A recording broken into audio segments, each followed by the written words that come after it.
Iya, pemirsa masih bersama kami dalam newsroom dan masih membahas terkait menakar kekuatan politik. Saya ke Pak Herzaki. Kalau tadi sempat disinggung terkait dengan adanya sinyal politik bahwa KIB belum menentukan capres dan cawapres. Dari Demokrat sendiri, apakah kemudian ini sesuai dengan apa yang menjadi marwahnya Partai Demokrat begitu? Ya, kalau dari kami jelas sampai dengan saat ini fokus kami lebih pada silaturahmi dan komunikasi politik, Mbak. Gitu. Ya, pada teman-teman tentunya ya. Karena kalau bagi kami kan kita ingin menang nih di koalisi nanti di 2024. Yeah. Nah, bagaimana cara bisa menang? Tadi adalah memilih capres dan cawapres sesuai dengan kehendak rakyat. Nah, bagi kami waktu 1 tahun lebih ini, 1,5 tahun ini masih cukup panjang bagi para capres dan cawapres itu elektabilitasnya untuk mengalami perubahan gitu. Sehingga kami tidak ingin mengunci di awal tadi gitu. Nah, kami lebih fokus mencari rekan-rekan koalisi dulu. Tentu dengan teman-teman KIB ya kami tetap akan komunikasi, begitu juga dengan teman-teman yang di luar KIB gitu. Karena bagaimanapun kan ya menurut kami belum perlu saat ini untuk segera memproklamirkan. Kalau dari kami Mbak, tapi teman-teman KIB merasa perlu ya tidak apa-apa. Ini kan pilihan.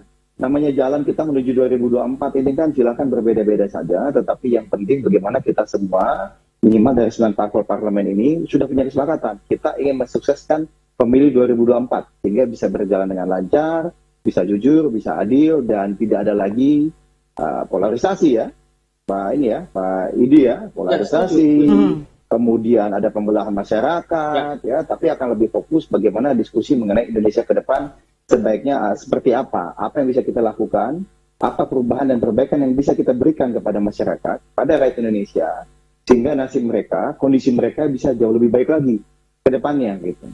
Nah ini yang menjadi fokus kami sama dengan saat ini gitu loh. Makanya kami terus jalin komunikasi yang dipimpin oleh Ketum AHY secara langsung ya dengan ketum-ketum parpol lain maupun juga dengan para tokoh bangsa lainnya Mbak gitu. Baik, saya ke Pak Idi. Pak Idi, ini ciri-ciri capres dan cawapres yang kemudian nanti akan diusung oleh KIB seperti apa dan seberapa besar partai yang lain yang bisa bergabung ke KIB Pak? Ya kalau menyangkut kriteria capres-cawapres, kemarin juga sudah disampaikan oleh para ketua umum, itu bisa dari pimpinan partai atau non partai kan begitu. Itu cluenya. Kalau bicara kriteria tentang sesuai dengan kehendak rakyat ya saya kira sama. Tentu justru kami dari KIB ini tentu membuka diri untuk kalau ada aspirasi dari masyarakat ya terkait dengan capres dan cawapres yang perlu diusung begitu oleh KIB, kami juga siap untuk menampung aspirasi tersebut. Tentu kemudian nanti kita diskusikan secara musyawarah ya di internal KIB sebelum nanti pada akhirnya memutuskan ke siapa. Tentu kita juga punya pikiran bahwa tentu capres dan cawapres yang kita usung ke depan memiliki profil efek elektoral kepada masing-masing partai, termasuk di sini adalah P3 tentunya. Baik. Saya ke Pak Herzaki. Terakhir Pak Herzaki, apakah kemudian ciri-ciri capres dan cawapres dari KIB itu bisa masuk ke dalam yang ditetapkan juga oleh Demokrat begitu Pak? Ya, kalau dari kami melihatnya ada kemiripan, tapi tentunya kita harus menjajaki lebih dalam lagi ya dengan berbagai parpol. Karena bagaimanapun kan ini kan menentukan nasib masa depan bangsa ini ke depan gitu di pemilu 2024, sehingga bagi kami sangat penting ya pendalaman secara intens ya. Kami harus sangat berhati-hati karena kita ingin agar bisa ada perbaikan nantinya di 2024. Tentu memang harapan dari kader Partai Demokrat sendiri dan berbagai konstituen yang kami temui di lapangan menginginkan Ketum AHY sebagai capres 2024, tetapi namanya koalisi ya Mbak ya, Pilpres 2024 ini kan kita harus ada persyaratan 20% dan harus koalisi karena kami saat ini baru punya modal 9,36% yang di parlemen.